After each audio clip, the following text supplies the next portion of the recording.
Olá, olá, muito boa tarde a todos. Sejam bem-vindos novamente. Espero que tenham tido um bom almoço, que tenha sido uma pausa, né, revigorante e que estejam preparados para a sessão da tarde. Uma plateia belíssima, uma plateia belíssima. Agradecemos em nome da organização, agradeço encarecidamente a vossa atenção e a vossa presença. Gostaria de destacar entre a plateia algumas individualidades, sim, uma plateia tão bonita. Ser a dona Hermínia Curato, não? Educadora, escritora. Ser a dona Helena Marçal, que tem um projeto belíssimo, também que abarca a produção literária, Mulheres e os seus Destinos. Professor Dr. Nardi Souza, que irá intervir no próximo painel.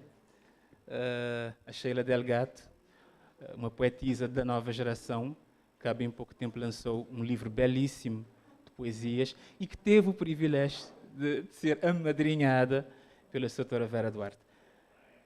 Ok. Muito obrigado.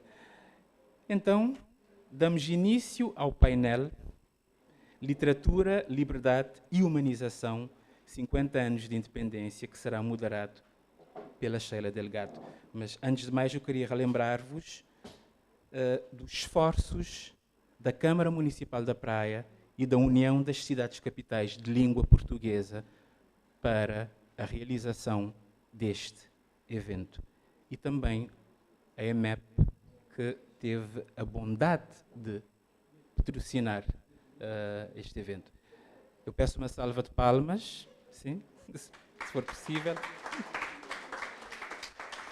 Muito obrigado. Então, Sheila, tenha bondade.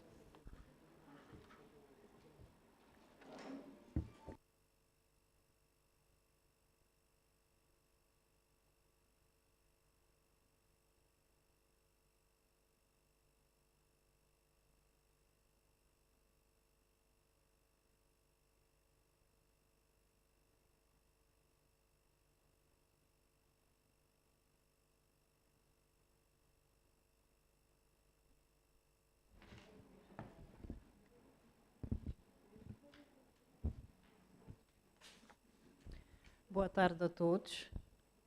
Boa tarde a todos. Espero que estejam todos bem dispostos. Excelentíssimas autoridades, distintas personalidades, caros escritores, convidados e amantes da palavra, muito boa tarde. É com muita honra e profundo sentido da língua portuguesa que eu vos dou as boas-vindas para esse painel onde une 3 dimensões inseparáveis da nossa existência: a literatura, a liberdade e a humanização.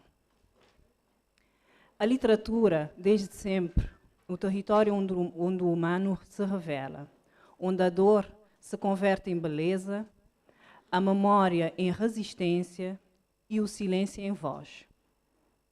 É nela que a liberdade encontra o abrigo mais seguro e onde o sonho teima em sobreviver, mesmo quando a realidade se faz dura.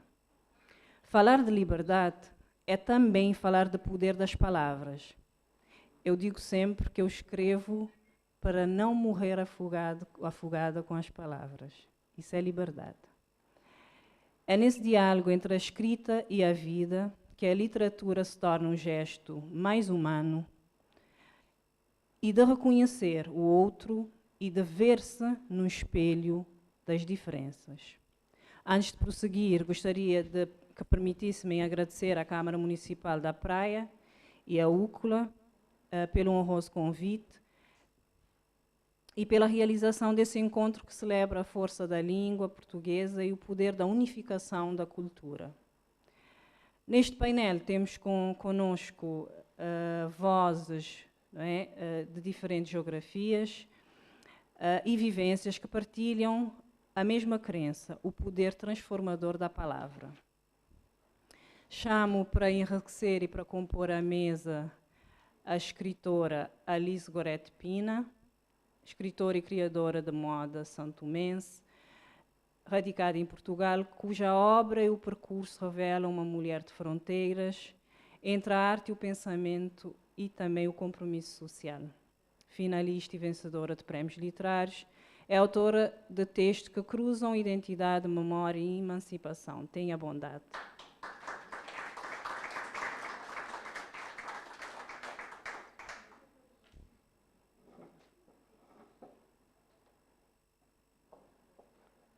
Chamo também para compor a nossa rica mesa a nossa querida Dina Salusto, uma das grandes damas da literatura cabo-verdiana e lusófona, cuja escrita dá voz a mulheres das ilhas e à alma coletiva do nosso povo.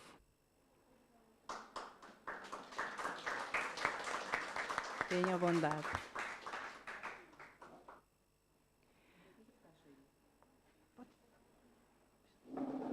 Faça favor. Quero ler ao meu lado.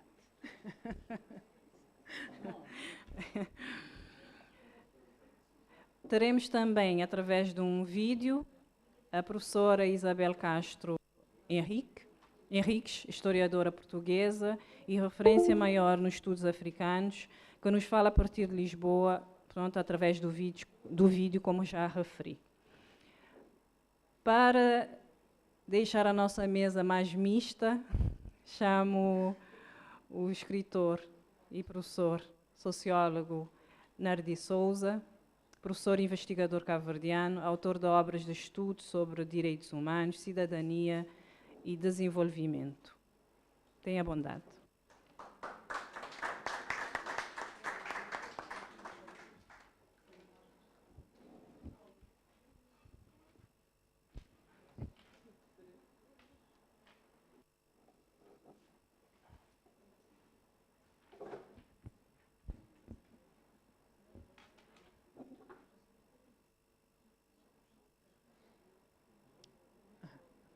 Será? Para dar início ao nosso painel, convido a nossa escritora Dina Salusto para o uso da palavra. Tenha bondade. Pode ser, pode ser. Okay.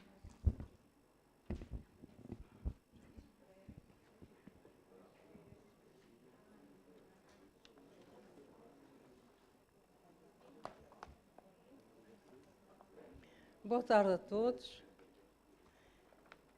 Enquadrada na programação do encontro, a minha intervenção será à volta do tema literatura, liberdade e humanismo.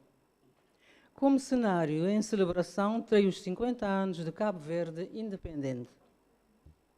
Eu vou abordar as novas estéticas criadas no panorama literário, tendo como foco único a escrita feita por mulheres. A literatura, seja erudita, seja popular ou oral, está ao serviço de quem a faz ou de quem controla, produz, desde a produção à distribuição. As mesmas palavras, os mesmos sinais de pontuação, os mesmos silêncios poderão sempre dizer o sim e o seu contrário, dependendo da pessoa que o lê. A literatura em Cabo Verde tem início para aí nos anos 1842, só começa a funcionar por volta de 1862. Não vou dizer muita coisa porque a Vera de manhã disse tudo. Entretanto, até 1961, a presença da mulher foi completamente esquecida. Tivemos grandes escritores no nativismo, como Pedro Cardoso, como Eugênio Tavares, como Januário Leite, José Lopes e outros. Tivemos na segunda fase da claridade, tivemos todos conhecidos, Baltazar Lopes, Jorge Barbosa, Manuel Lopes. E esses indivíduos escreveram, quanto a mim, as melhores páginas da literatura cabo-verdiana. Eu então fico a imaginar se eles tivessem tido a generosidade, a justiça, o humanismo de terem escrito as mulheres nas suas fileiras. Em nenhum momento se viu uma mulher a editar um livro até essa altura. Nós tivemos mulheres que editaram nos almanaques, que era um tipo de antologia que se fazia muito nessa altura, nos anos 40, finais de 40, 50, 60 até, mas e as mulheres com pequenos poemas, com pequenas crónicas, mas só daí. Entretanto, tivemos, ao mesmo tempo que a Claridade, tivemos mulheres que escreveram. E são para mim as grandes referências, que são Yolanda Morazo, que é a Orlando Amarilis, que é a Margarida Mascarenhas. Escreveram, e eu lembro-me que a Yolanda Morazo publica em 1961 um poema numa antologia dos descobrimentos. A Orlando Amarilis escreve um artigo numa revista chamada Certeza. Ela nunca publicou na Claridade, e ela era, para além de ser competente, ela dava-se todos os dias, era sobrinha de Aurélio Gonçalves, sobrinha de Baltazar Lopes, era filha de Napoleão Vasconcelos. Portanto, pessoas importantes na literatura, entanto, ela nunca tinha publicado até essa altura. E temos também a Margarida Mascarenhas, que publicou um conto em 1959 no jornal Selo, que se seguiu à Claridade. Isso só para dizer isso. Entanto, agora voltando ao meu tema. Há 50 anos, as antigas colónias portuguesas da África ficaram independentes e desde então nota-se um grande esforço para que continuemos solidários, todos que lutaram contra o colonialismo e a ditadura, onde se inclui Portugal e Brasil. O que é que será que nos une? Poderá ser apenas esse passado de revolta, esse passado de injustiça contra o colonialismo, contra a escravatura e outros mais? Poderá ser pela cultura que partilhamos, nossa cultura mista, moderna, aliás, ligada a uma parte da história comum? Ou então por falarmos a mesma língua na qual escrevemos, na qual crescemos, na qual reivindicamos? Possivelmente tudo isto junto. Eu pessoalmente acredito que a literatura tem um papel fundamental nessa aproximação entre os nossos países e povos. E reserva um papel muito importante à escrita que nós fazemos, às histórias que nós contamos na escrita e às histórias que nós ouvimos contar também de boca a boca. Acho que nas nossas relações o livro tem um papel fundamental. As novas gerações têm outra opinião e vou aprender se tiverem razão. Eu não quero dizer que essa juventude não está a ler, não quero dizer que a juventude não está interessada nesse registro que nós fazemos, porque o registro é o mesmo, ao fim e ao cabo, o meio é que é diferente, mas eu acho que há qualquer coisa que limita as nossas crianças, que é a falta de pegar no papel. Não sei se eu tenho 84 anos, não digam que não. Tenho 84 anos e o que eu vejo é que a ligação com o papel é uma ligação com o conhecimento. Nós, quando vemos um livro, quase corremos atrás dele para dizer o que é. Entretanto, passa uma notícia e nem por isso a gente... Mas deve ser uma questão mesmo de gerações e não quero dizer mais nada. A independência é um marco na nossa história, nas nossas histórias de vida, porque ela aconteceu há apenas 50 anos, que é um tempo irrisório quando se fala em tempo histórico. Com a independência, a população, esgotada por um longo tempo de ditadura, abraçou de imediato um conceito central, um sublime conceito que circulava pela primeira vez na história das ilhas e que se chamava a liberdade. A Constituição desenhava-se. As primeiras leis reconheciam a igualdade de direitos entre homens e mulheres, independentemente do sexo, raça, opções religiosas, etc., etc. Maravilhados e maravilhadas, ainda no embalo da liberdade, cantávamos a igualdade. Além desses conceitos, liberdade e igualdade, que entravam no nosso dia-a-dia tranquilamente, um dado novo, não um conceito, mas um sujeito concreto, assumia protagonismo nas ilhas, com plenos direitos ou em busca deles, com voz e com corpo, a mulher. Uma presença afirmativa, inovadora e determinada a definir o futuro, isto é, o seu próprio destino.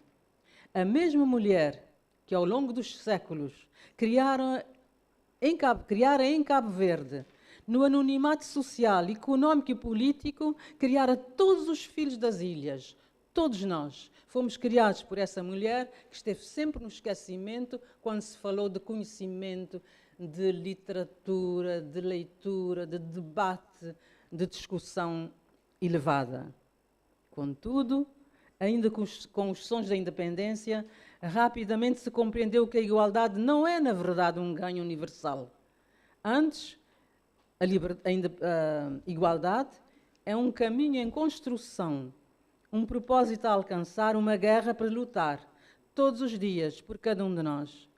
Também aprendemos que a liberdade e a independência não traziam chuvas, nem chão novo para plantarmos, nem havia riquezas no subsolo e não tínhamos água suficiente para nós e para os nossos animais.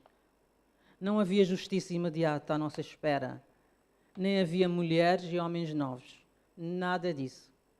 Havia o mar e havíamos nós, os cabo-verdianos normais, tristemente felizes umas vezes, mais ou menos no resto das vezes, outras vezes, como quando a gente se encontra, uma alegria total.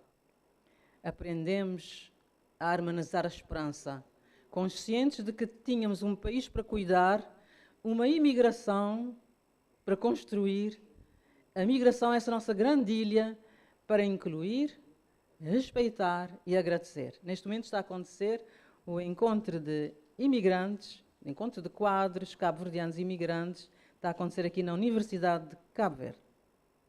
Ainda hoje persistem os mesmos desafios, como a erradicação da pobreza, a conquista da formação, do emprego, a habitação, combate ao machismo, ao feminicídio, à violência doméstica e, sobretudo, contra as mulheres e as meninas.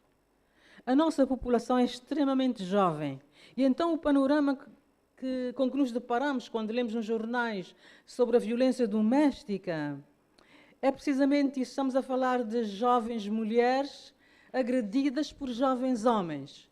Não são velhos contra velhas, não. São jovens contra jovens. E é uma situação degradante em termos de moral, em termos de respeito por nós próprios. É contra isso que nós temos que lutar. A nossa literatura tem que fazer qualquer coisa e tem que pôr a nu esse quadro de gente jovem a agredir, a não aprender nada com a independência, com a luta que a gente fez, com a luta que a gente faz para dar água e comida às pessoas mais pobres. E, no entanto, temos essa essa parcela de gente selvagem a atacar meninas e jovens. E a matá-las quando a barbárie escala. Durante 50 anos, as organizações de mulheres e de solidariedade têm falado disso. A justiça tem atuado, mas parece ser uma luta insana. A verdade é que tudo o que diz respeito à mulher parece vir sempre num pacote só. Pesado, duro e difícil. As mulheres de Cabo Verde merecem uma homenagem, mas devia ser uma homenagem a partir de casa. A partir de casa, porque cada vez mais elas encontram-se sozinhas, encontram-se abandonadas e encontram-se a lutar com falta de coisas, de bens importantes e de primeira para a sua família. Sobretudo para as mulheres mais vulneráveis que continuam a ser as vítimas por excelência em situações de crise ou desastre, essa parte que morre nas tempestades, como aconteceu há 2 meses, em que um tufão dizimou fisicamente parte da ilha de São Vicente e matou 9 pessoas, entre as quais crianças nossas. Esperamos ver renovada a ilha de São Vicente, a terra da Cesária Évora, a voz da mulher que renasceu com a independência, depois de um longo período de silêncio.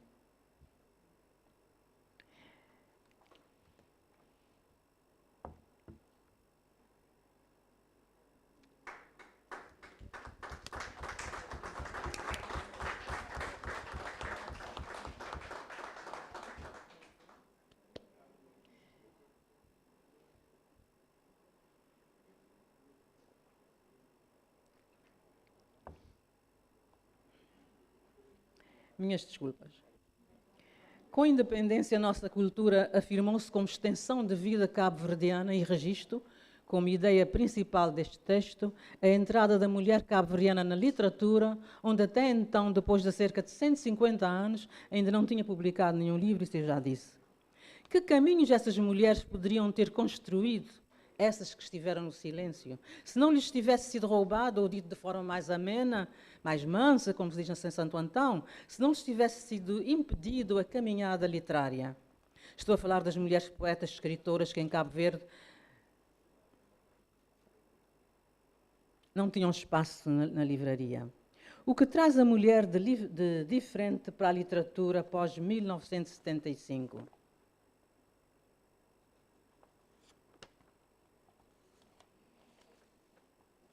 Para já ela chega com um discurso diferente, em que o eu mulher e o nós mulheres ganham a autoridade de existência e da afirmação da pessoa, não mais que uma personagem.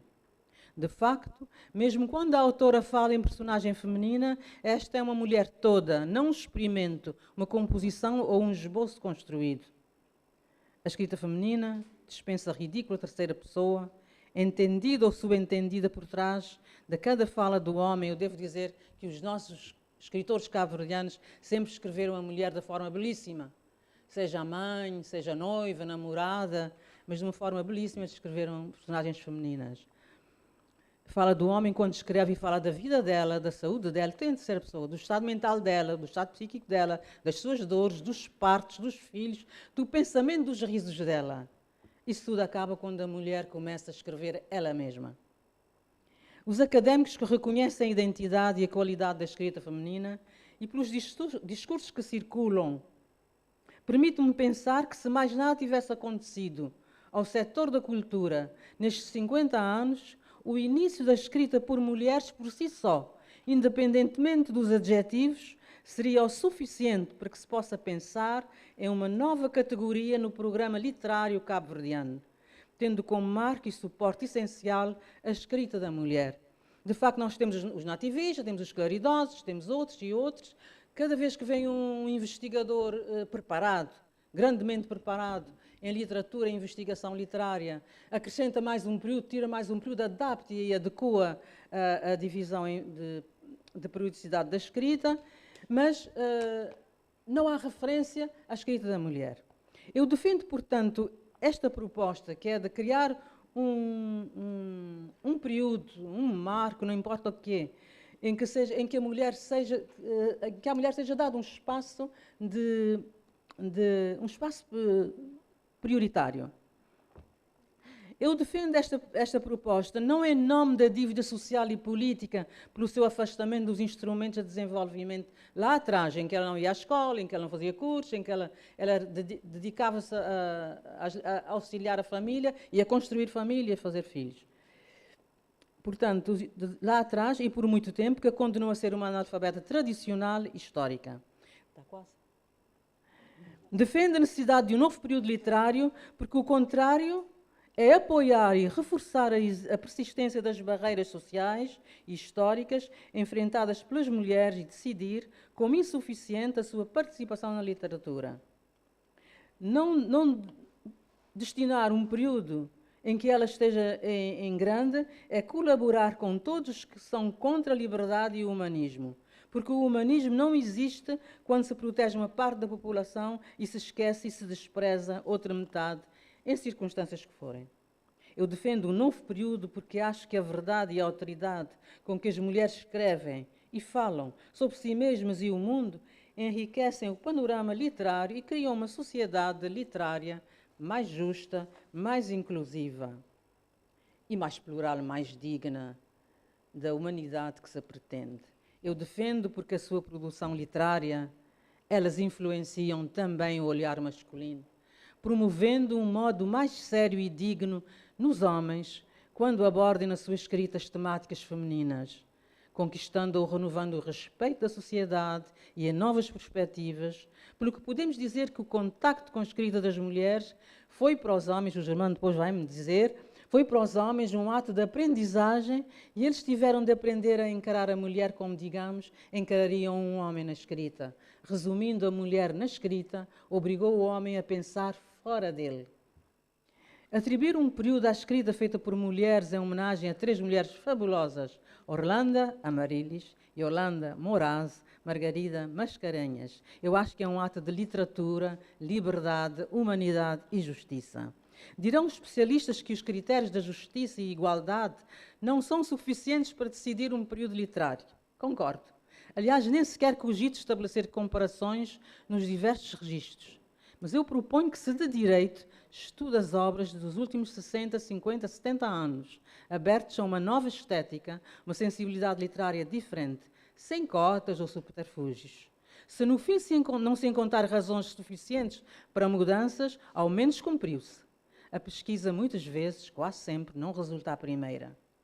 Proponho e fica a sugestão, se até à data a mulher na escrita não justificou a definição ou a decisão para um novo patamar literário, então que se tenha a ousadia de criar um período literário baseado na escrita da mulher cabo-verdiana, que decidiu fazer da literatura um espaço criativo de confronto, realização, em busca da liberdade, da justiça, do humanismo, da palavra e do lugar. Obrigada, senhoras e senhores.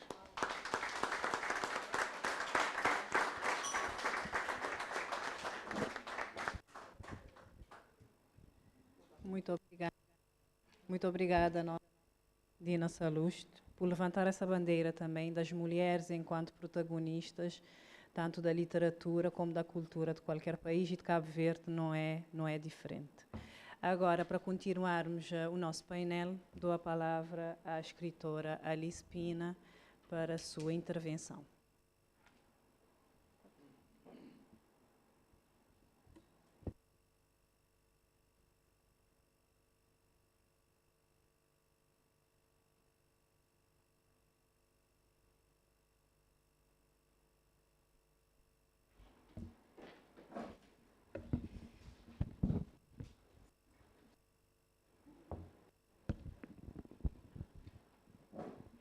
Boa tarde a todos.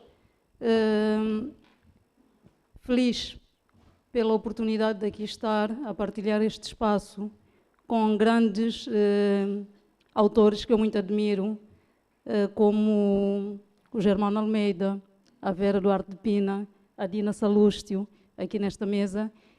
Eu agradeço à UCLA por este momento, por este privilégio. E igualmente à Câmara Municipal da Praia, visto ser um evento feito em parceria. Agradeço a Cabo Verde pelo acolhimento, por esse lado afável que sempre demonstram.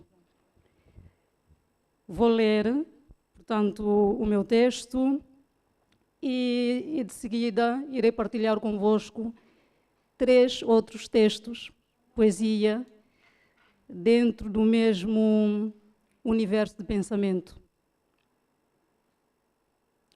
Assinala-se o centenário do nascimento de Manuela Margarido, a poetisa maior da Ilha do Príncipe.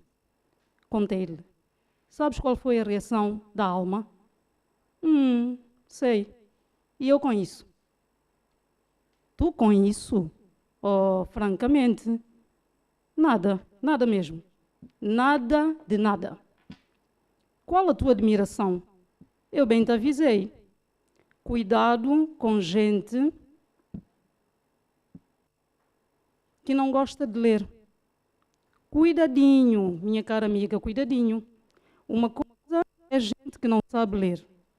Alguns até são grandes filósofos, matemáticos, como Nho Tomás, sogro da minha irmã, por exemplo. Outra, mais preocupante, é aquela classe perigosíssima de pessoas que não gosta de ler e que segue livre e impunemente entre nós, e ninguém tem o poder de os travar nessa irresponsabilidade, loucura até. Estou a ver.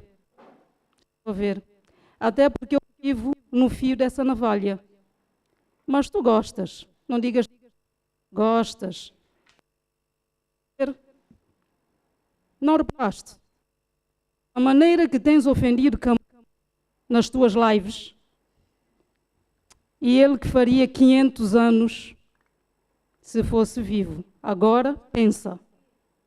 Bem, Não estou a gostar do rumo desta conversa.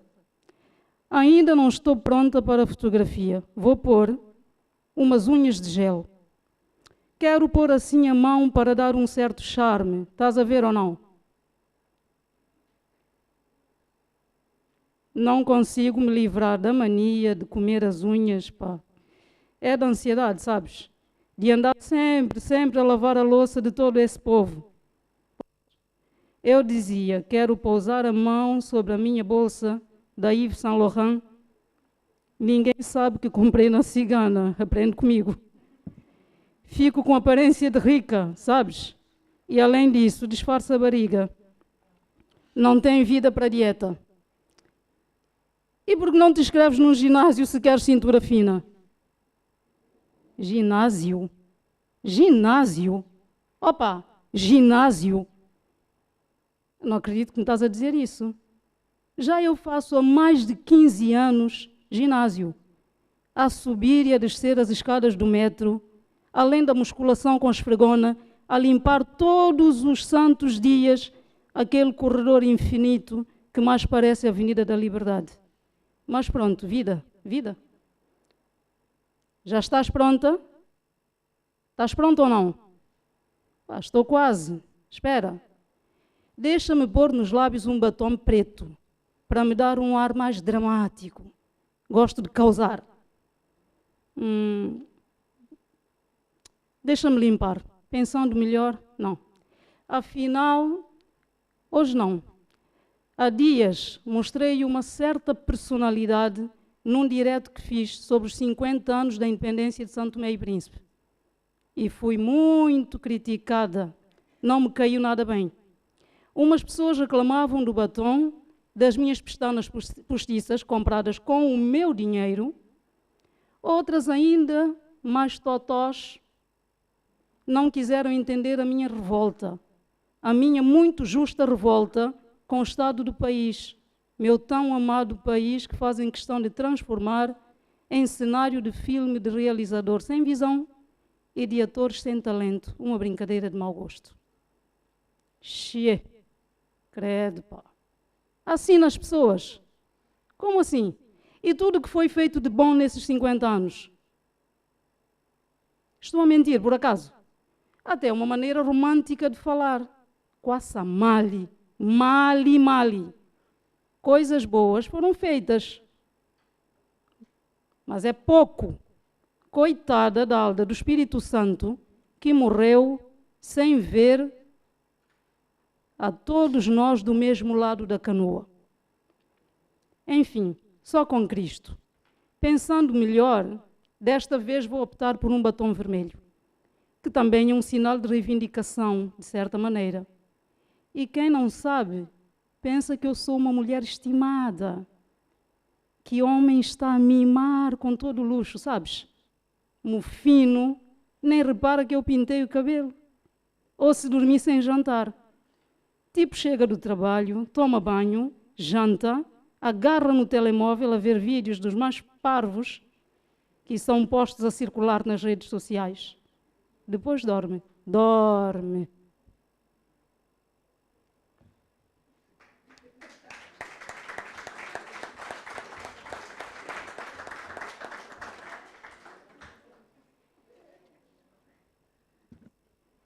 Arde, poesia, na chapa quente, amante do lábio róseo sob a íris borboletante. Enquanto a vida se inscreve na paisagem do som, arde. Arde com as tuas pimentas e intrigantes cristais. Arde até que te seja esvaziada a magia. Arde, poesia, como se amanhã cantasse de novo, igual a cotovia. Como se as crianças o pudessem sempre ser em qualquer recanto do mundo. Arde como se no fundo de cada olhar houvesse sempre um mar a regar o amor. Arde como se nunca mais uma mão se erguesse para plantar dor. Arde como canção pelas valas da escuridão, da podridão e do esquecimento. arde pelo bem que está para nascer. Arde como as vísceras dos esventrados pelos famintos. Arde até debaixo das pálpebras do sono mais profundo. Arde e arranha, e abana, e arranca, e arde. Onde o sonho nada mais for que ilusão, arde. Arde como uma flor que desabrocha no deserto. Arde como se todo o mal, fosse morrer já, de remorso e de vergonha.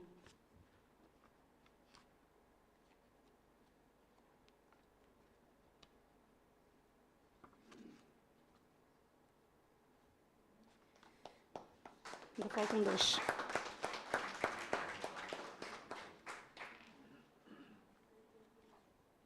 Uma ferida. Sinto uma ferida. Não sei se minha ou tua. Uma ferida com rio dentro, pulsante. Não sei de que flecha, de que bala, de que pedra, de que faca, de que ordem ou palavra. Sinto uma ferida, um raio de luz surdo e mudo. Uma nota de fé que se pronuncia na renúncia da poeira dos mortos.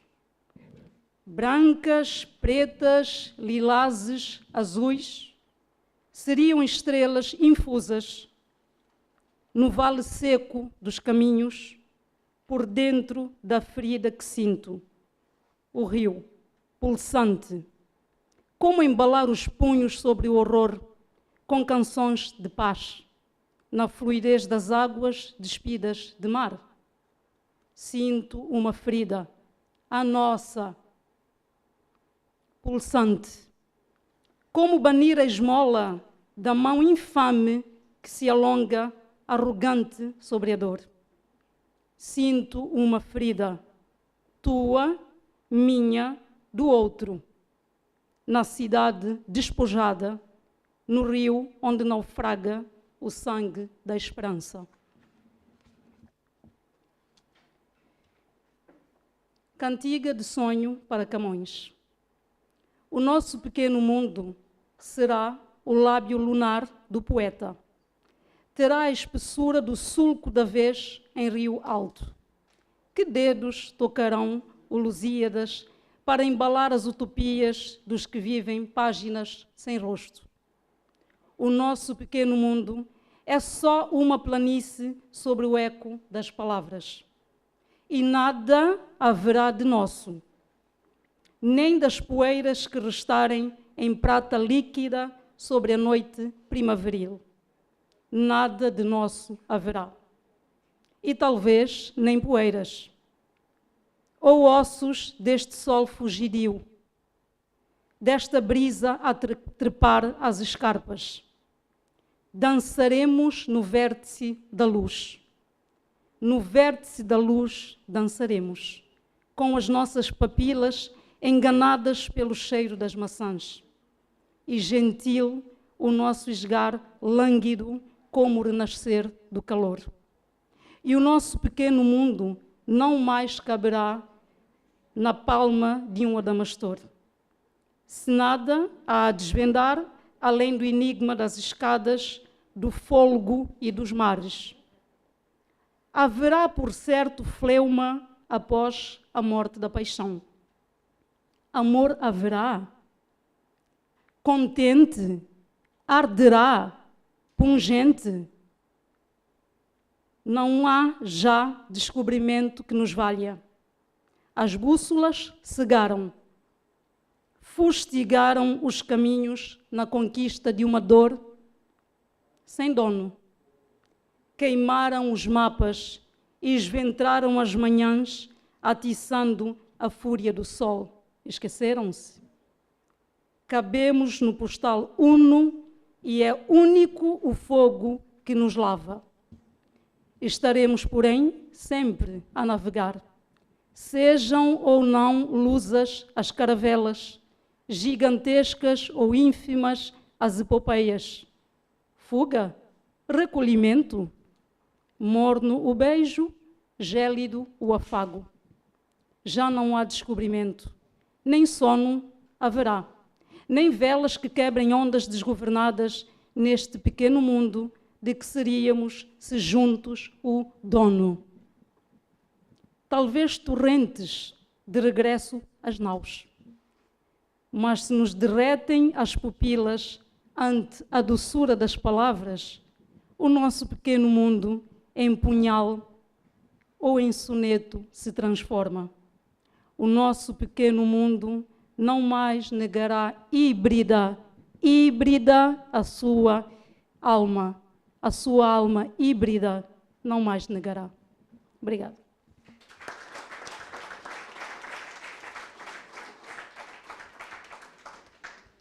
Obrigada, escritora Alice, pela intervenção e por lembrar-nos que é uma irresponsabilidade não gostar de literatura.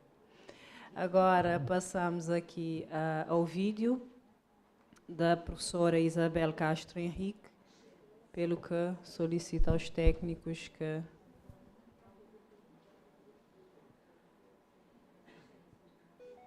O meu nome é Isabel Castro Henriques, eu fui durante 40 anos professora de História da África na Faculdade de Letras da Universidade de Lisboa. Hoje em dia sou investigadora do CESA e ZEG e trabalho sobre a África, sobre História da África. Sou historiadora, trabalho sobre História da África, em particular sobre algumas regiões da África Central, de Angola, de São Tomé, por aí fora, mas História da África de uma maneira geral. Enfim, gostaria talvez de dizer 2 ou 3 coisas relativas ao tema, digamos assim, genérico, geral, deste 13º encontro dos escritores de língua portuguesa, que se vai realizar, creio que em Cabo Verde.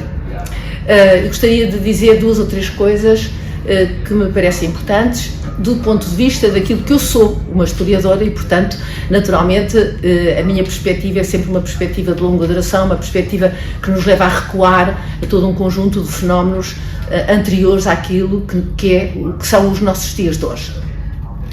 E o tema independências africanas, as independências dos países africanos de língua portuguesa, que faz agora evento, digamos assim, acontecimento que faz agora 50 anos e, portanto, é uma data histórica,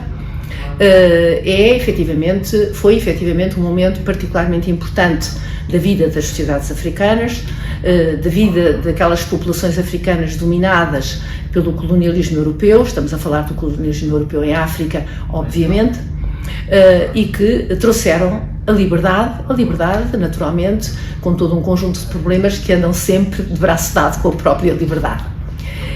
E aquilo que eu gostaria, sobretudo, de focar aqui, ou de frisar, é que esse fenómeno histórico que foi as independências e essa liberdade vieram por fim a um duro sistema colonial português, um sistema colonial que se desenrolou durante um século, mais ou menos, a partir dos finais do século XIX, que levou a uma dominação portuguesa relativamente às populações de Angola, de Moçambique, da Guiné-Bissau, de São Tomé e Príncipe e de Cabo Verde, portanto as 5 colónias portuguesas de Angola, e cujo fim só foi possível graças, efetivamente, a todo um conjunto de formas de resistência que as populações africanas levaram a cabo.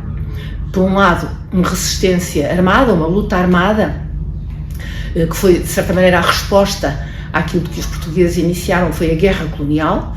Não esqueçamos que a guerra colonial constitui o braço armado do colonialismo, e, por outro lado, também um certo número de formas de resistência, de resistência mais passiva, por vezes também ativa, mas de uma resistência cotidiana, uma resistência das populações do dia a dia, que se traduziu em várias formas, em vários meios, nomeadamente a fuga, por exemplo, fugir dos territórios e procurar outras regiões. Por outro lado, a recusa de certas formas de trabalho forçado, a recusa de ceder à obrigatoriedade das culturas obrigatórias, a recusa de ceder ao pagamento do imposto colonial que era cobrado pela administração colonial às populações negras, às populações africanas, e um conjunto de pequenas ações do cotidiano que efetivamente foram permitindo, foram corroendo, eu diria, o próprio sistema colonial português. É importante dizer que este sistema colonial português vem na sequência, finais do século XIX, na sequência de um longo período esclavagista, todos nós sabemos isso, marcado pelo comércio negreiro, pelo comércio de escravos, pelo comércio de escravizados que foi levado a cabo pelos portugueses, mas por todas as potências europeias, ao longo de mais de 4 séculos, e que levou, efetivamente, a um conjunto de relações entre portugueses e populações do litoral da costa africana, quer do lado ocidental, quer do lado oriental, em Moçambique, marcadas precisamente por essa dramática situação, por esse dramático fenómeno da escravização e desumanização dos homens e dos negros. Mas voltemos, portanto, à questão colonial, essa questão colonial cujo fim deu, efetivamente, as independências, se traduziu nas independências, para dizer que, na realidade, se o colonialismo foi marcado por todo um conjunto de violências sobre os territórios e sobre as populações africanas, o colonialismo tem uma outra vertente que é importante não esquecer, até porque ela tem, de certa maneira, legados que ficaram nos nossos dias de hoje, portanto, nos dias de hoje, e que tem a ver com a construção, as construções ideológicas, míticas, as ideias, as representações, os mitos que o colonialismo foi criando ao longo de um século de dominação, criações essas que eram particularmente importantes para, digamos assim, o colonizador justificar e legitimar as formas de ação que levava a cabo nos territórios africanos sobre as populações.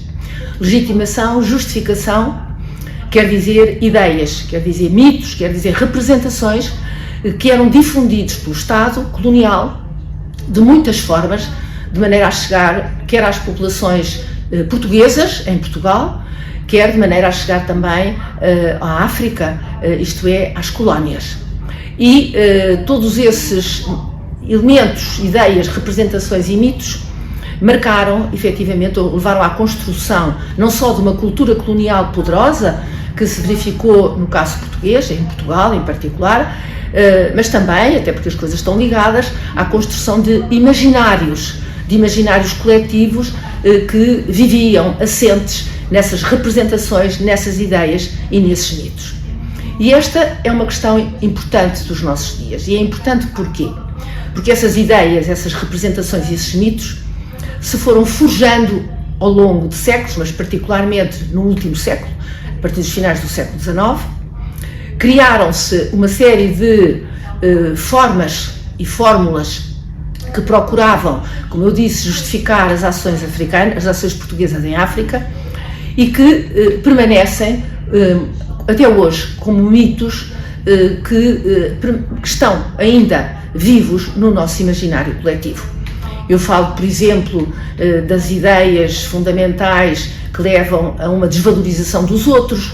O outro é primitivo, é selvagem, nós somos os civilizados, portanto toda essa dicotomia primitivo-civilizado é uma dicotomia que foi muito procurada e muito desenvolvida na mitologia colonial, mas também outro tipo de mitos que têm a ver com uma ideia de um bom colonialismo português, como se todos os colonialismos não fossem efetivamente um conjunto de ações negativas sobre as populações sobre as quais o colonialismo se exerce, mas também, por exemplo, depois, recorrendo a alguns factos históricos, a construção de mitos que levam à ideia, conduzem à ideia dos 500 anos em África e, portanto, por direito próprio, os portugueses têm direitos históricos sobre o continente africano, ou tinham no século XIX, ou tinham durante o século XX colonial, e há sempre esta ideia de que nós tivemos em África 500 anos ou 5 séculos, ou seja, um conjunto de mitos que permanecem.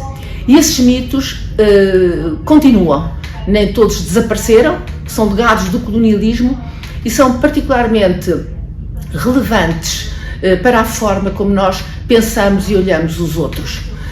Muitas vezes, de uma forma até inconsciente, as pessoas não se dão conta de certas formas racistas, de certos preconceitos esses que se mantêm, do negro que é negro, preconceitos físicos, preconceitos sociais, preconceitos culturais, a cultura dos outros é inferior à nossa, e portanto todas essas questões são questões que continuam ainda a forjar um pouco do nosso imaginário, e é preciso mudar.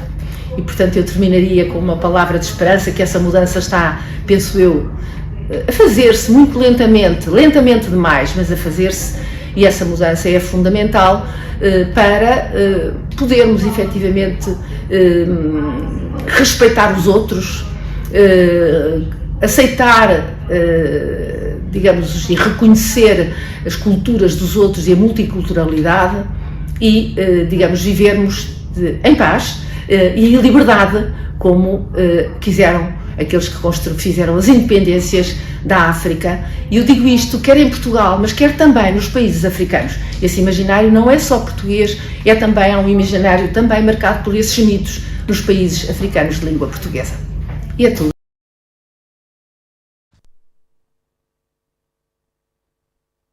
Agradecemos a professora Isabel pela sua intervenção, que traz também a responsabilidade da literatura na questão da criação das narrativas, e muitas vezes nas narrativas do racismo e de outras problemáticas sociais. Para continuar, passo a palavra ao professor Nardi para a sua intervenção. Tenha bondade. Boa tarde a todos. Agradecer à Câmara Municipal da Praia e à UCLA pelo convite. É a segunda vez que eu estou cá. E cumprimentar a todos, ilustres que cá estão, escritores, jornalistas, políticos, não sei, pessoal da sociedade civil. E agradecer à Sheila também, porque acho que organizou as intervenções de forma interessante. Começou com a beleza, a estética e a história da literatura, para terminarmos na questão já mais crítica das ciências sociais. A minha intervenção está muito mais próxima da professora Henrique do que, apesar de reconhecer a beleza, e disseram de uma forma doce, e isto é muito bom, porque às vezes nós académicos somos mais críticos, mas a crítica hoje no mundo em que a geopolítica está a mudar, em que vimos o que aconteceu com os palestinianos, é preciso também voltar a uma crítica dura, como diz Amartya Sen, mas terminar na racionalidade. A crítica pode ser dura, podemos indignar-nos, mas temos de acabar sempre na racionalidade, porque é aí que encontramos os caminhos para termos um novo renascer, como disse a professora, onde a gente possa conviver e respeitar, e também fazer prevenção de situações que degradam e que mexem com a dignidade humana. Bem, então para mim é uma honra estar aqui, neste momento único de partilha e celebração da liberdade e da independência. É momento único porque não se repete. A energia que temos hoje aqui, o pessoal, as vibrações, é só de hoje. Amanhã ou no ano seguinte será outro tipo de energia. Então, quando recebi o convite, só hoje que eu terminei o meu texto, eu estava a dizer a Sheila. Porque eu agora, quando me convidam para uma conferência, um evento, eu deixo que o universo e a minha consciência, 2 dias ou no mesmo dia, me orientarem para escolher o que é que eu quero partilhar convosco hoje. Talvez se eu escrevesse o texto há 10 dias, não seria igual. Então, hoje concluí. Espero que gostem. Às vezes é muito crítico, mas a crítica é necessária. Hoje não podemos cruzar os braços, porque senão amanhã seremos nós as vítimas. A Lidina falou das mulheres que ainda continuam a sofrer em silêncio. Casos de assassinatos por ciúmes, por isto ou por aquilo, não podemos calar, porque é preciso, de facto, acabar com isto. Então, eu vou ler um pouco. Eu não costumo ler, mas acho que é um bom hábito ler, porque depois os colegas vão pedir o texto e atrasamos no envio. Então, este encontro de escritores de língua portuguesa, que já vai na sua 13ª edição, e que parece ter vindo para ficar, já é uma marca da CPLP e da Cidade da Praia. Já é e vai fazendo parte da memória desta atlântica cidade e entreposto de contactos e memórias, umas boas e muitas menos boas, de uma realidade longínqua e ao mesmo tempo tão presente, como a professora Henriques disse, que foi o da escravatura, do trabalho forçado, das fomes, migrações forçadas, mas também memórias de coisas fantásticas, como o surgimento 2 vezes de homens e mulheres novos. Primeiro, o cabo-verdiano, o dito crioulo, não é? Que depois povoou as ilhas. Segundo, homens e mulheres novos, saídos da longa noite da escravatura, como foi dito aqui, e do colonialismo, que ousaram, através da luta da independência, sonhar, criar um mundo novo, oportunidades novas, progressos novos, felicidade nova, reforçando a sua identidade, a sua cultura, a sua criatividade, música, poesia, seu ethos e suas resistências contra os caprichos da natureza, da terra ressequida, mas com a abundância do mar, do sol, do vento, da amizade, de sorrisos e de dignidade.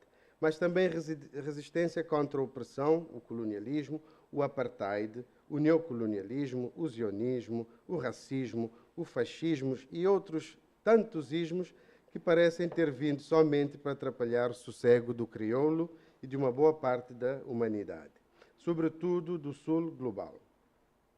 Resistência também contra a corrupção, o enriquecimento fácil que tende a se tornar no novo mantra pelas bandas africanas. Não é?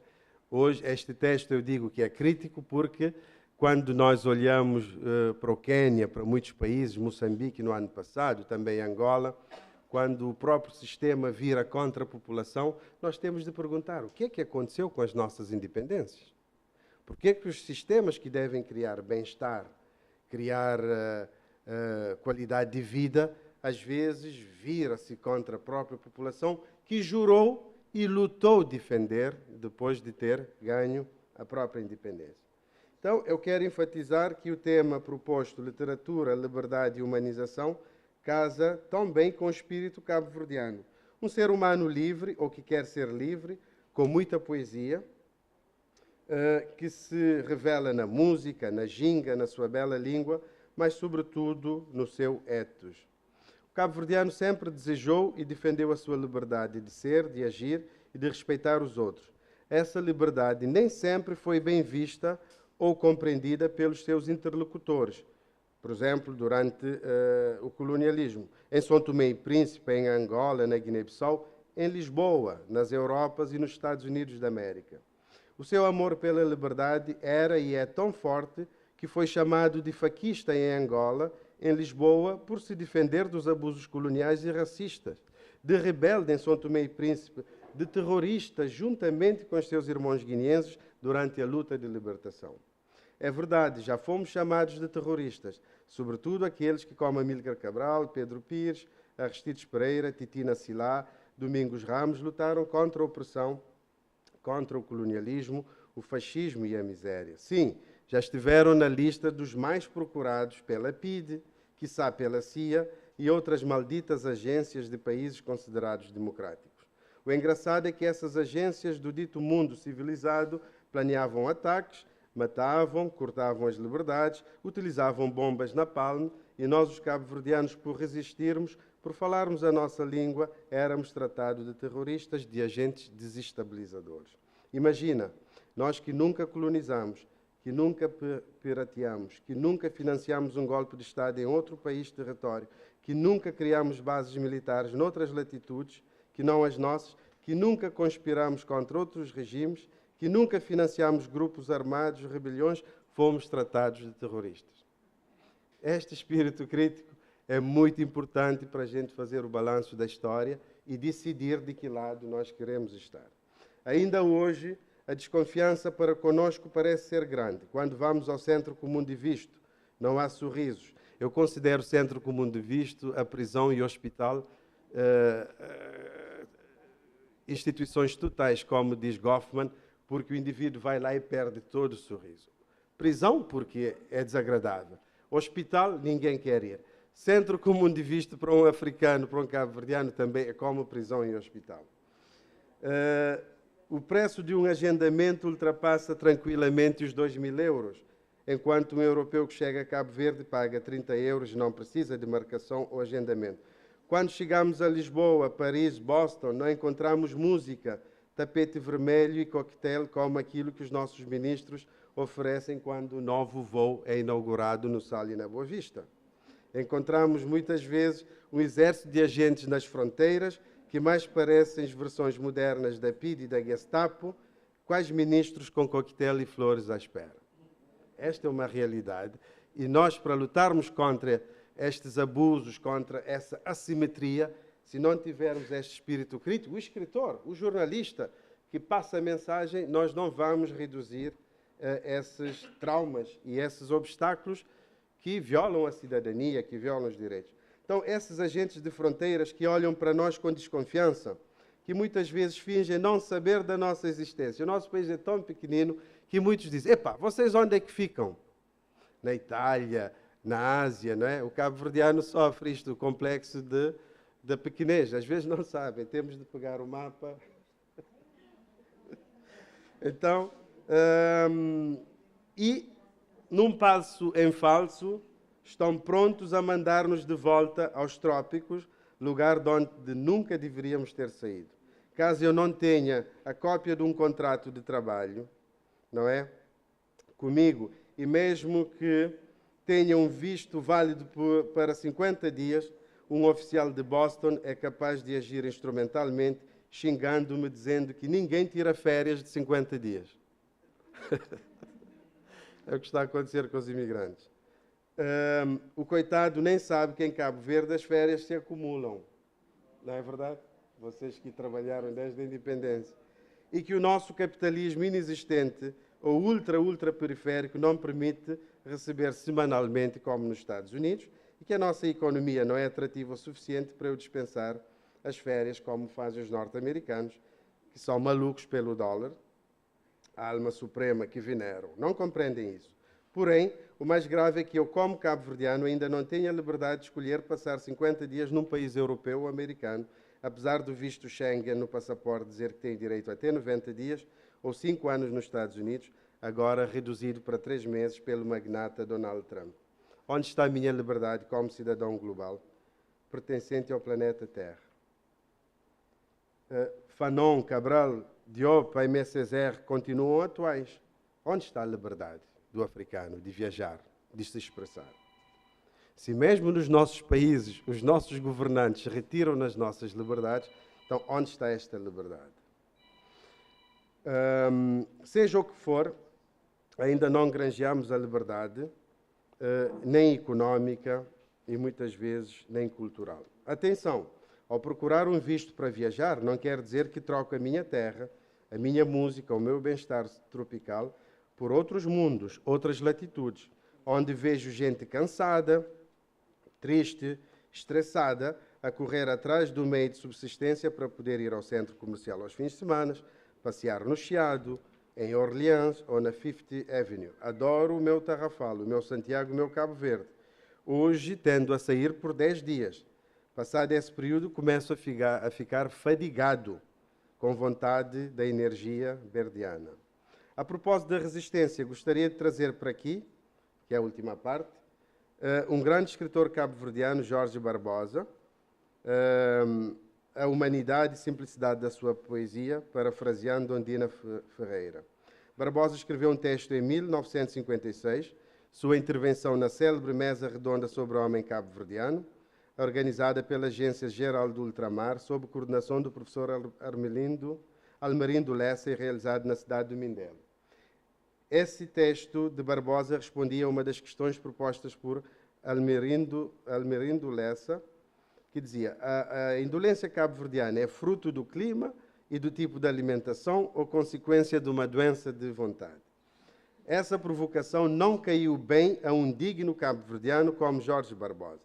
Sem querer entrar em questões da filosofia do trabalho, Barbosa enfatiza que o trabalho necessita de estímulo que a defesa da nossa sobrevivência, a ambição, o progresso e o bem do homem são estímulos do trabalho e que o insistente estímulo do trabalho é a sua justa retribuição pecuniária.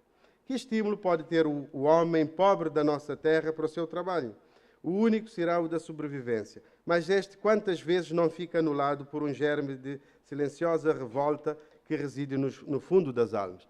A revolta silenciosa que a professora Castro Henriques disse. E o esforço e a canseira daqueles nossos marinheiros e pescadores, daqueles nossos homens de enxada, e a atividade dos homens das nossas marinhas, e essa labuta no dia a dia das mulheres do povo, percorrendo longos e duros caminhos num vai-vem, porfiado com cargas pesadas à cabeça, o tema da mulher, não é? Produtos agrícolas, lenha, bosta, até este dejeto animal que é também combustível nos lares desamparados. Se calhar as cabo-verdianas foram das poucas que carregaram bostas nos anos 50 até, se calhar, 2000, né? Mas com dignidade. Com dignidade. E o trabalho das crianças. As crianças pobres também carregam, também trabalham mais do que brincam. Só por si já é trabalho esforçado o percurso diário da infância rural cabo-verdiana, por quilómetros multiplicados de chão áspero e abrasante a caminho e no regresso da escola com o estômago vazio. Se calhar esta poesia deve ter influenciado os governantes após a independência. Cabo Verde criou uma coisa fantástica. Também somos um país pequenino. Toda a escola e o centro de saúde deve ficar máximo até 30 quilómetros da habitação de uma comunidade, para permitir que as crianças estudem. Temos de aprender com a história e fazer correções. Mas existe a falar de indolência do cabo-verdiano? Não haverá mais do que tudo a ausência do estímulo do trabalho? Insisto neste ponto no meu apontamento. Estou a citar Jorge Barbosa, mas já vou terminar. Vejam o exemplo dos carregadores do Cais de São Vicente, quando transportam sacos de farinha. Sacos de farinha também é um exemplo. A retribuição deste trabalho normalmente é por volume transportado. Poucos tostões, muito poucos para cada um, e elas lá vão num formigueiro humano das carregadeiras. Veloz, impressionante, levando o carregamento para os armazéns da alfândega para uso dos comerciantes. E voltam sempre correndo para levarem mais e mais sacos à cabeça. A mulher cabo-verdiana, de facto, eu costumo dizer aos meus alunos, a cabeça é para fazer penteados, não é para carregar 50 quilos. Eu não tiro fotografias de nenhuma cabo-verdiana com cesto na cabeça. Eu acho que é violação do direito dela, porque a cabeça não é para penteados. E se alguém usar esta imagem como imagem de turismo, é para processar. Porque quer dizer que as nossas mulheres ainda não têm a liberdade econômica. Pessoal da Câmara aqui, não usem nunca uma imagem de uma cabo-verdiana com coisas na cabeça como imagem turística. Eu iria processar a Câmara, se calhar peço o que me paguem, posso ir de férias para... Mas não faz sentido. Não temos de acabar com isto das mulheres carregarem. E é triste ver, na praia, em São Vicente, todos os dias, temos mulheres com 50 quilos na cabeça. Eu não sei se eu aguentaria 30 minutos com 50 quilos no meu cervical, não sei. Imaginem o que é que essas mulheres devem sofrer.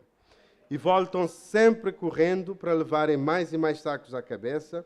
O estímulo da atividade que desenvolvem tão exaustivamente não será retribuição pecuniária em si, bem irrisória, mas a possibilidade de multiplicarem poucos tostões. E os milhares dos nossos imigrantes espalhados pelos mares e pelos recantos da terra. O que fazem lá fora? Vida aprazível de turista? Com itinerário da Cook na Algibeira e Kodak a tiracolo? Não. Procurem-nos mesmo que for na imaginação. Neste momento talvez se encontre o leme de algum cargueiro enfrentando os temporais da Gulf Stream, ou lá bem no fundo do navio suportando o calor infernal das fornalhas. Talvez se encontre nos campos da Califórnia, lavrando a terra fértil dos estrangeiros, quer faça sol, quer seja inverno. Talvez se possam ver no porto de Buenos Aires, ao serviço pesado da estiva. Talvez nos reparemos com eles aqui e ali pelo mundo, lutando pela existência, contentes também, gozadores da vida e do amor, nos momentos de folga. Meus amigos, se toparem com algum cabo-verdiano estirado à sombra de qualquer árvore frondosa, em largada soneca, não o acordem. Se o virem na praia, deitado no fundo de um bote, como se tratasse de simples rede de repouso, deixam-no em paz. Se passarem por um grupo entretido em biscada barulhenta, não incomodem ninguém. São momentos de todos nós em todas as latitudes. Se determinado trabalho que está executando, construção, cimenteira, transporte, não dá rendimento, se o pessoal atua com certa moleza antes de se pensar na preguiça, não será demais um exame de consciência no qual o fator salário entre em apreciação.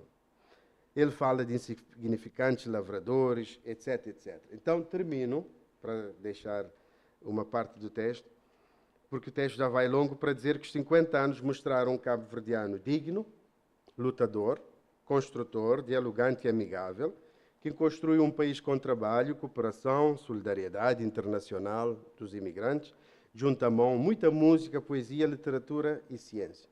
E volto a trazer o conceito de agenda de libertação, conceito que eu tinha criado a quando da minha tese de doutoramento, que significa o quê? Todos os povos que foram oprimidos puseram em prática uma agenda de libertação para se libertarem. Mulheres, homens, comunidade LGBTI, portugueses contra o fascismo, irlandeses contra a opressão britânica, etc, etc. Quilombolas no Brasil, na Colômbia. Então, o que é que significa agendas de libertação? Antes de mais, a recuperação ou manutenção da dignidade e da liberdade, o que leva os indivíduos que se encontram numa situação de escravatura, opressão, exploração, a deitar mão de todas as suas formas de resistência, gnosiológico, epistemológico, que foram negados, como disse a professora, considerados selvagens, primitivos, atrasados pelos europeus e não só, saberes endógenos locais, cultura, música, dança, artes, filosofia, praxis, poesia, escrita, estética, textos, conhecimentos escondidos, armas, artesanato, formas de guerrilha, guerra, resistência, que os ajudassem a recuperar a sua libertação, liberdade, considerada sagrada, para poder retomar a sua história e construir um mundo mais justo, onde todos possam usufruir da sua liberdade e benefícios do progresso.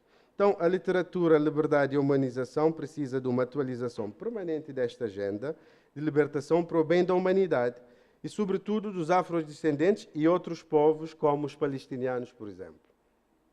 Obrigado pela vossa atenção.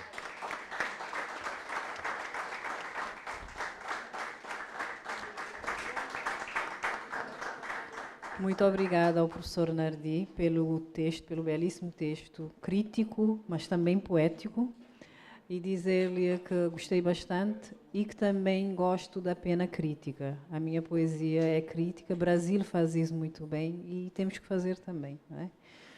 Agora, para dar continuidade ao nosso painel, abro o painel para o nosso público, para perguntas, esclarecimentos, elogios, sugestões. Tenham bondade. Peço permissão? Sim, faz favor. A inscrição vai ser a partir daqui. Vou fazer a parte de... por causa o Cristian já não está no momento. Então, eu vou ser o mais rigoroso possível do que o Cristian.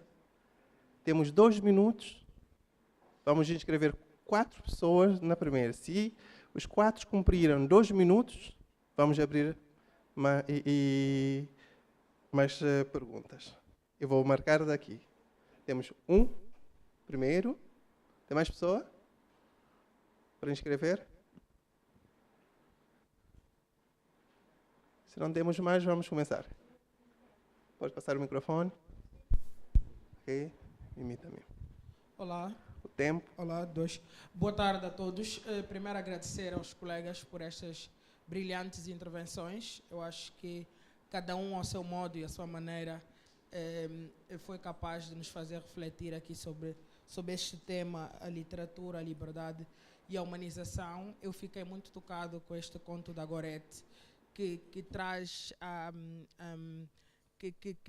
que dá a voz então a esta mulher que diz que não precisa de ginásio porque já faz muito esforço ao descer e a subir as escadas dos transportes públicos em Lisboa e a limpar os corredores. Eu acho que isso é muito importante porque realmente é uma maneira de dar voz a essas mulheres que acordam, são as primeiras mulheres a acordar em Lisboa e as últimas que vão dormir, as mulheres que nos limpam os sítios, mas que ainda assim, muitas vezes, há muita gente que é incapaz de sequer passar um cumprimento e dizer boa tarde, bom dia. Então, acho que esse também é o poder e a importância da literatura, é trazer essas vozes marginalizadas também aqui nesse tipo de discussões.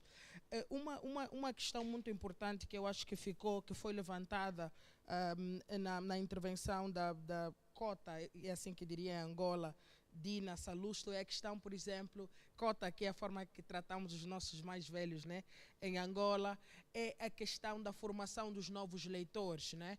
E eu acho que não foi por acaso que ontem a primeira atividade que fizemos foi ir visitar um liceu, uns foram ao Liceu Domingos Ramos e outros foram à universidade. Eu acho que isso reflete exatamente o empenho que a UCLA tem sobre essa questão da formação dos novos leitores. Em Angola, eu sinto que há um discurso muito pessimista em relação aos jovens, na relação dos jovens e os livros. Mas eu tenho 25 anos e, portanto, sou dessa geração Z que nasce já a mexer no telefone e que vive do telefone. E eu consigo ver algumas coisas positivas, por exemplo, em alguns movimentos que vão surgindo nas redes sociais. Aí já o meu tempo que foi, eu já vou rápido. Estava a dizer, que deselegante, isso era para mim afinal, eu não notei. Mas estava a dizer, eu vou vendo que vão surgindo agentes interessantes, por exemplo, influencers que falam sobre os livros e que vão resgatar grandes nomes da literatura, clubes de leitura. A minha questão é como é que nós aproximamos estes novos saberes, essas novas práticas e formas de lidar com o livro para esse tipo de eventos, né, e para esse tipo de discussões. E a segunda questão, que é aqui para o nosso professor, tem que ver com a forma com que nós jovens lidamos com as independências. Eu achei muito interessante e preocupante também, que a quando da independência de Moçambique começou a circular um meme, né, que é um meme que são umas frases que circulam nas redes sociais, onde os jovens diziam feliz dia da troca do colono, né? E é assim que se tratava essa questão da independência em Moçambique. Então gostaria de entender qual é a visão que tem dessa relação da juventude com as independências. Obrigado. Muito obrigado. Dona Mimi?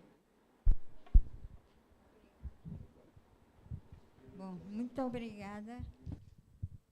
Começaria por dar os parabéns ao painel, conduzido pela Sheila Delgado, minha amiga. E foi realmente, há bocado o Nardi disse uma coisa que eu também pensava. Foste dando a palavra a cada um deles e à medida que ias dando a palavra e nós que estamos aqui a ouvir, as coisas conexavam-se. Portanto, foi interessante. Parabéns, Sheila. Bom, eu queria dizer que a Dina falou das mulheres. Eu estou contigo. Falaste da violência doméstica, falaste da época em que as mulheres não apareciam na literatura, nós todos sabemos disso. Falaste da violência doméstica, mas eu queria dizer que nós, portanto eu como deputada e um grupo de todas as bancadas, fizemos a lei da VBG.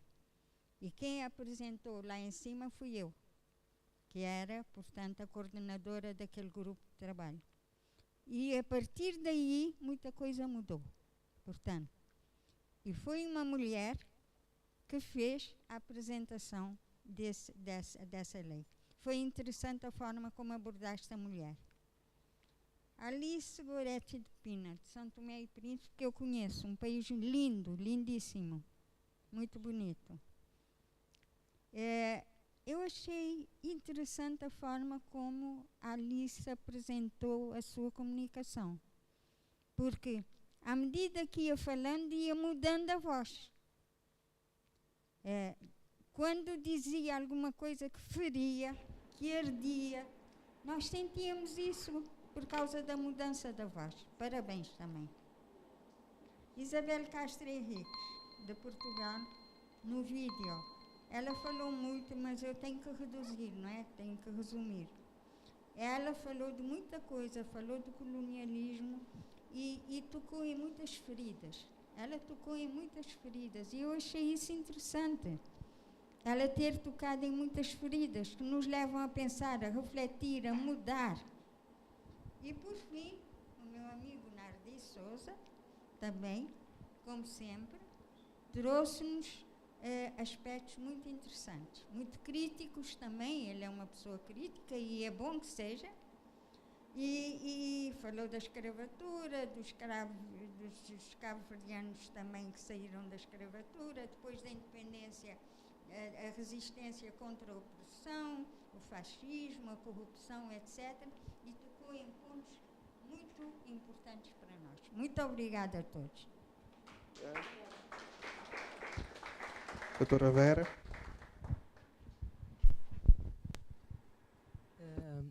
Boa tarde a todos. Eu também parabenizo a mesa pela qualidade das intervenções. Temos de ser rápidos, portanto, eu queria levantar algo, levantar uma bandeira a partir das intervenções feitas. Eu sublinho, eu subscrevo tudo o que a Dina disse em relação à questão do memoricídio, em relação às mulheres, a misoginia, o machismo que ainda perdura, tudo isso, e que é necessário, efetivamente, a gente trabalhar cada vez mais para acabar com isso. O Nardi referiu uma série de situações em que há sofrimento, há exclusão, há isso tudo. Mas, meu Deus, na contemporaneidade, em que todos esses temas vêm sendo, nós tratamos esses temas há 40, há 50 anos. Então, há mais, sim, não, eu estou a dizer nós para poder dizer do nosso tempo de vida. Então, o grande apelo que eu gostaria de fazer aqui, e se os da mesa quiserem comentar, com certeza que eu me sentiria muito, muito satisfeita, é mulheres excluídos, escravizados, que já não é escravizados, mas que descendentes, afrodescendentes, negros, LGBTIs, que neguem todos o estatuto de vítimas, que paremos com o estatuto de vítimas e que se trate destas questões, continuemos a tratar com certeza, como algo que separa a pessoa que é objeto delas, para trabalharmos cada vez mais essa tal humanidade que nós queremos, toda igual, toda livre, toda...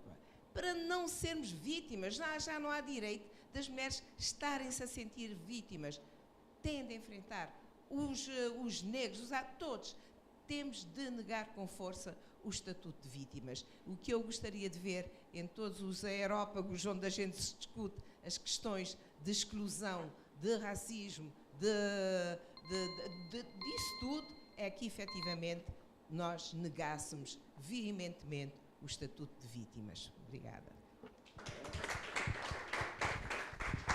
Muito obrigada.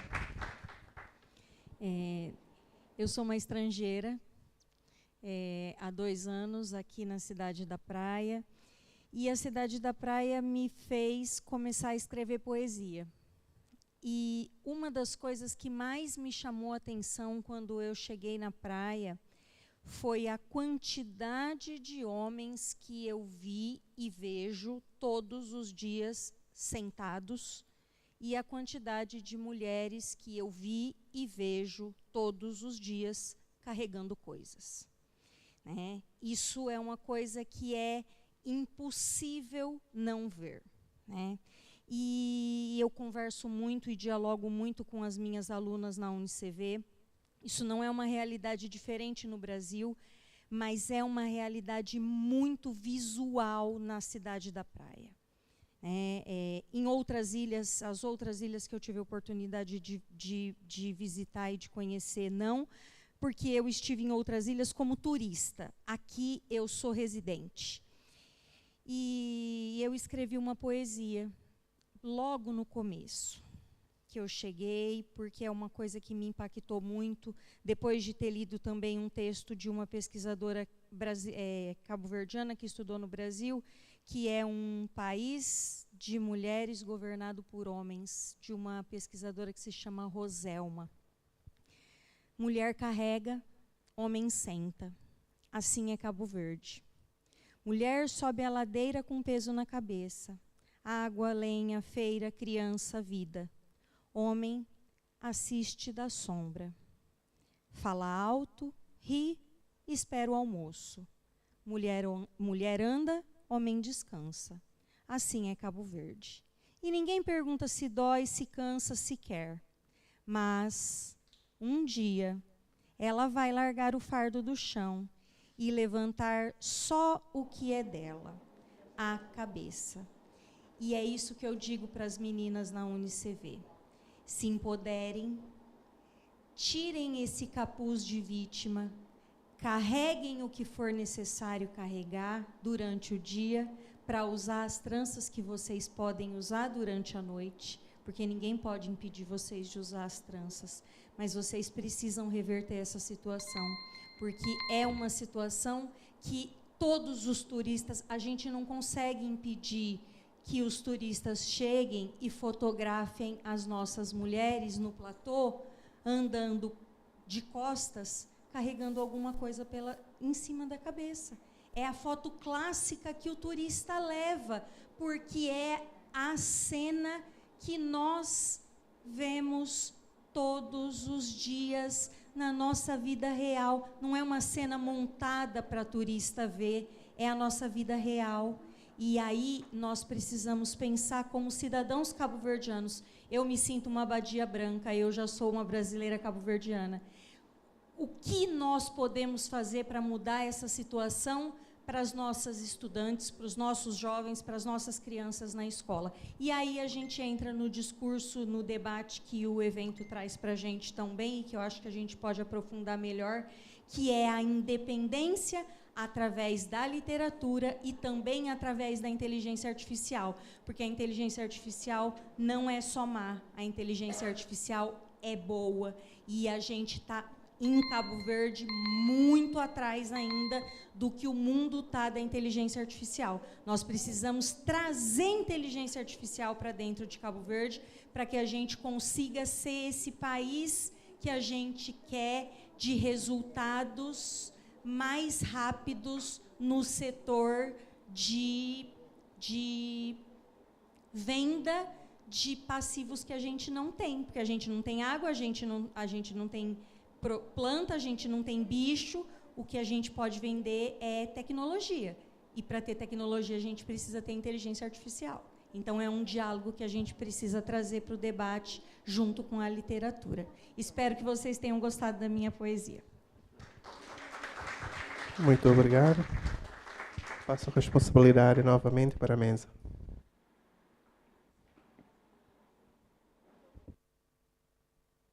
Muito obrigada pelas intervenções. Passo agora a palavra à escritora Dina Salusto para responder, tendo em conta que ela não pode ficar até o final do nosso painel.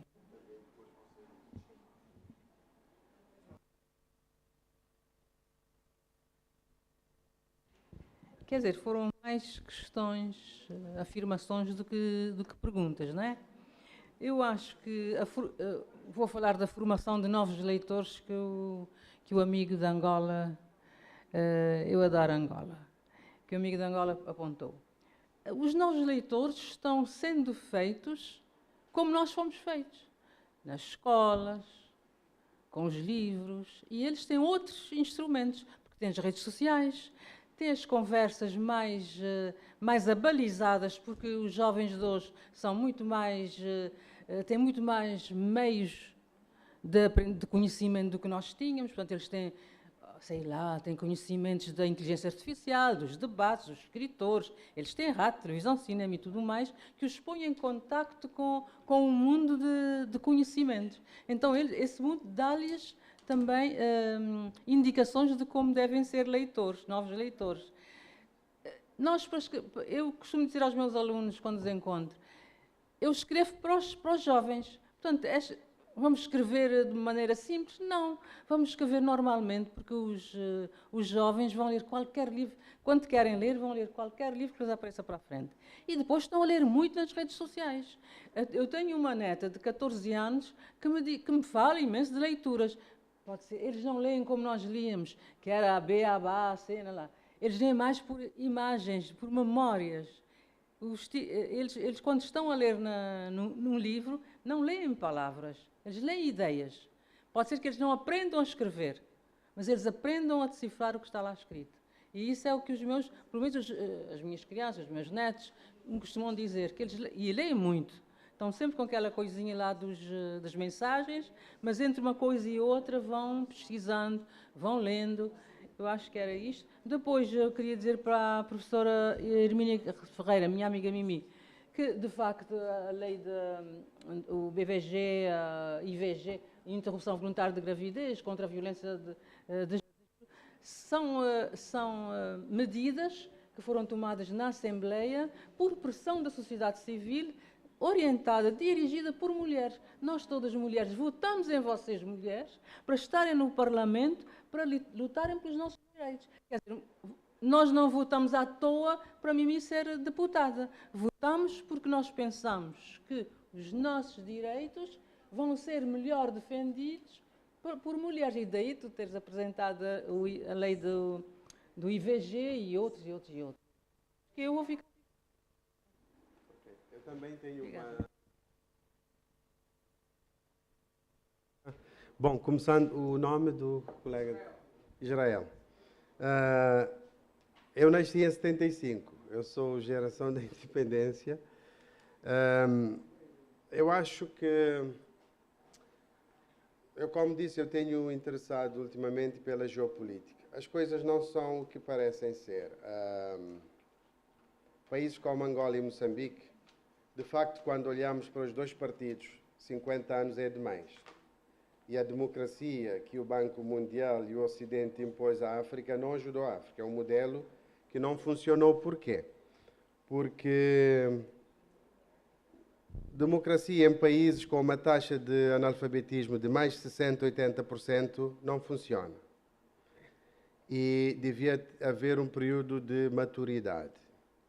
E é um cenário ideal para criar conflitos provocados durante a Guerra Fria. Angola foi a maior vítima da Guerra Fria.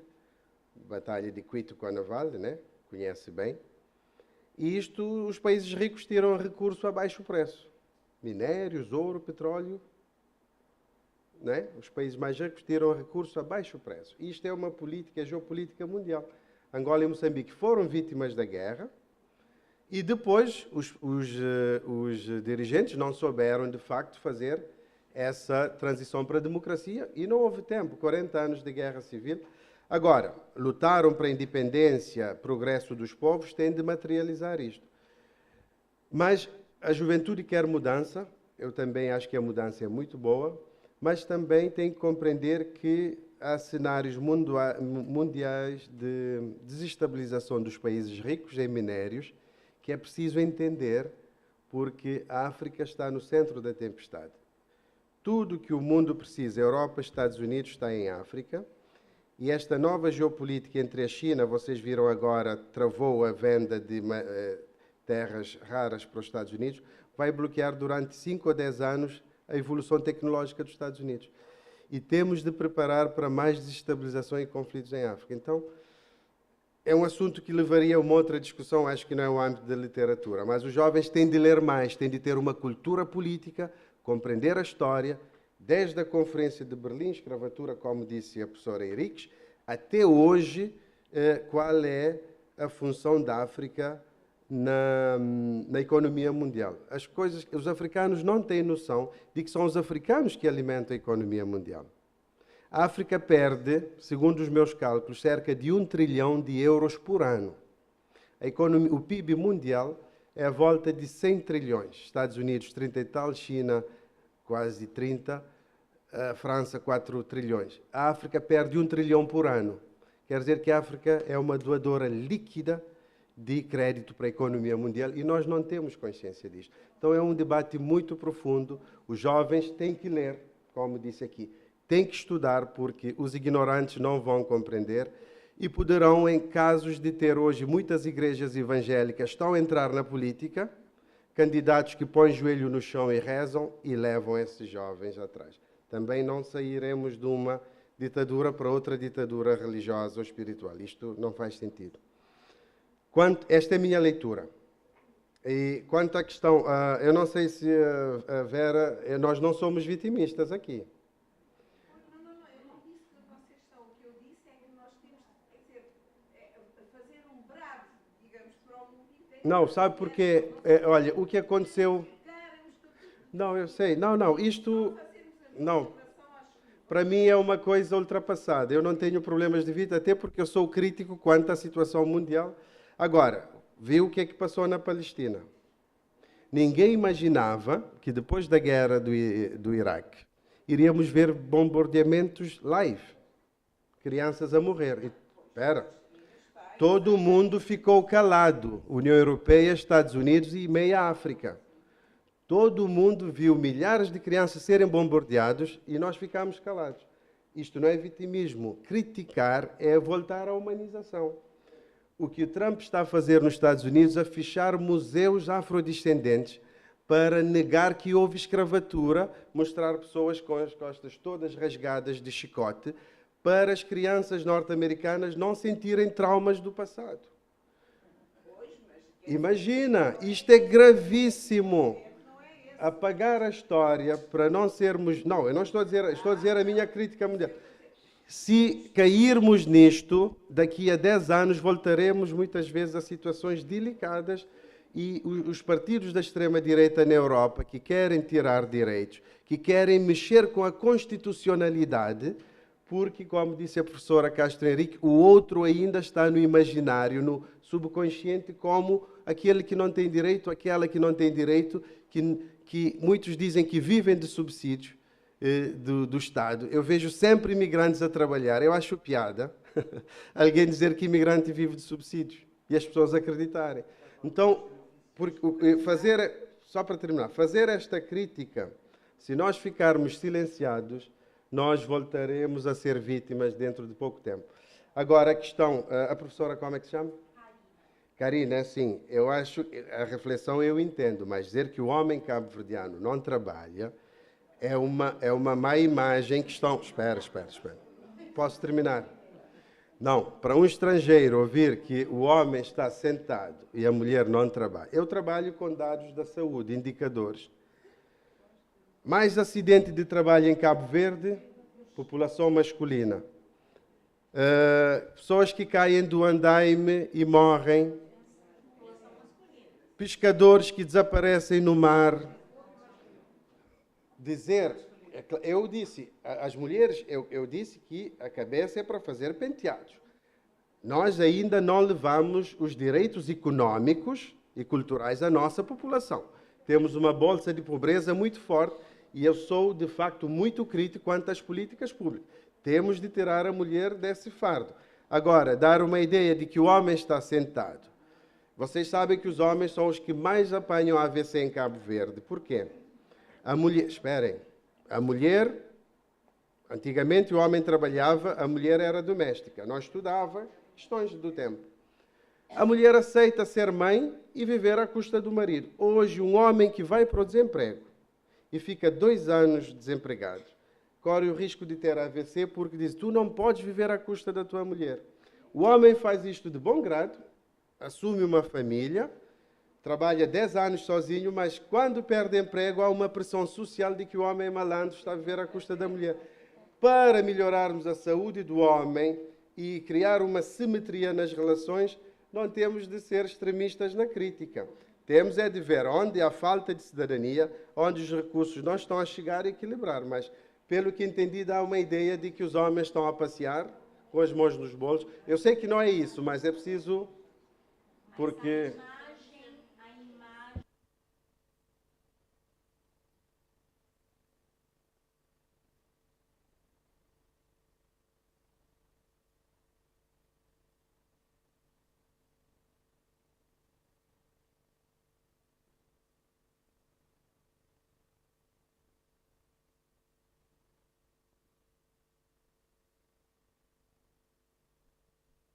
Mas sabe que hoje em dia os dados de Portugal mostram que a cara da imigração cabo-verdiana é feminina, porque as mulheres sofrem mais desemprego e subemprego, são as que mais estão a viajar.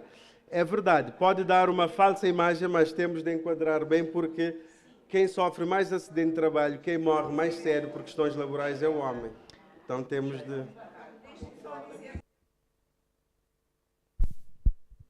Não, Nardi, eu não quero que fique nenhuma dúvida. Então, olha, eu vou aproveitar para dar o meu exemplo, para mostrar o que é que eu estou a dizer. Eu tenho passado a minha vida a criticar, a lutar contra a exclusão da mulher, a lutar contra a exclusão enfim, a lutar contra exclusões, contra discriminações, contra também tudo o que se faz à mulher. Mas eu não sou uma vítima. Não sou uma vítima. Quer dizer, isso é que eu quero dizer. O que eu quero dizer é que toda a população que se sente excluída ou que foi excluída, que foi coisa, que a gente continua a tratar disso e a trabalhar sobre isso, mas que as pessoas não tenham, e esse é o meu apelo, talvez às vítimas de todo o mundo, que não se sintam vítimas e que assumam, não é? E coisa, não se sintam vítimas. Agora, a questão da palestra... Okay. Temos de criticar sempre, mudar, nós queremos mudar a situação, nós queremos mudar o mundo, mas que os homens e as mulheres se sintam, mesmo nós, eu pegando na questão da Cadina Poggi que eu subscrevo, eu sinto que, claro, as mulheres são as últimas a serem citadas, as mulheres são as últimas a ter alguma coisa pública ou quê, mas isso não me impede a minha caminhada. Quer dizer, não me sinto. Eu queria que sim, que fossem citadas, que fôssemos citadas, que fôssemos isso e aquilo, mas continuo aqui inteira, sempre nessa luta.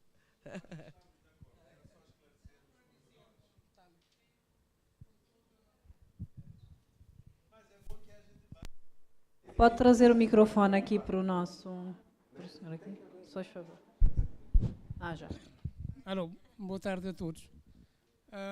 Peço desculpa, com todo o respeito, mas aquilo que eu ouvi da doutora Vera não corresponde à realidade.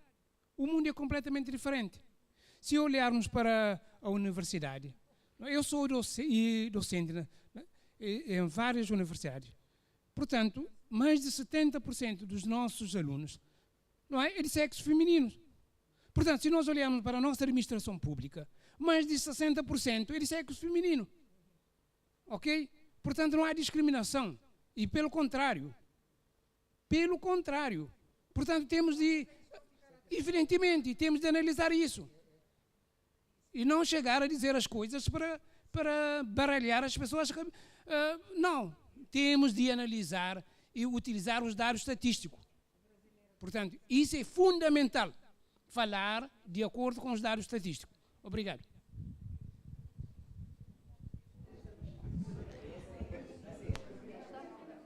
Agradecemos as contribuições calorosas. Para terminarmos o nosso painel, passo a palavra para a escritora Alice Pina, caso tenha alguma consideração sobre não é?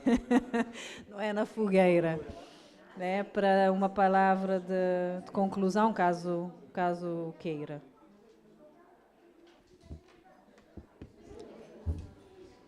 Resta-me agradecer uma vez mais e é tudo.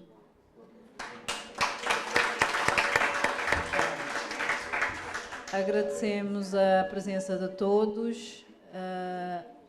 Foi, acho que, uma tarde muito agradável e que sejamos fontes de liberdade e de humanização na nossa escrita. Muito obrigada.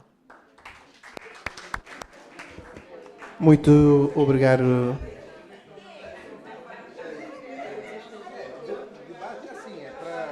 Alô? Sim. Agradecemos a presença e a atenção de todos neste segundo dia do 10º Encontro de Escritores de Língua Portuguesa. Agradecemos desde já aos nossos oradores e a moderadora Sheila, que comandou em conjunto. Hoje foi um dia bastante pertinente, foi um dia dedicado à reflexão sobre o poder da literatura e o instrumento de desenvolvimento e liberdade humana. Hoje saímos daqui mais enriquecidos com muitas coisas para falar. mas acredito que esse encontro também é um momento de reflexão, de trocas de ideias, e podemos, por exemplo, após o encontro também, onde vamos ter um pequeno lanche e conversarmos com colegas, debater, trocar ideias. Muito obrigado. Amanhã também teremos outros painéis para encerrar. Muito obrigado. Até amanhã.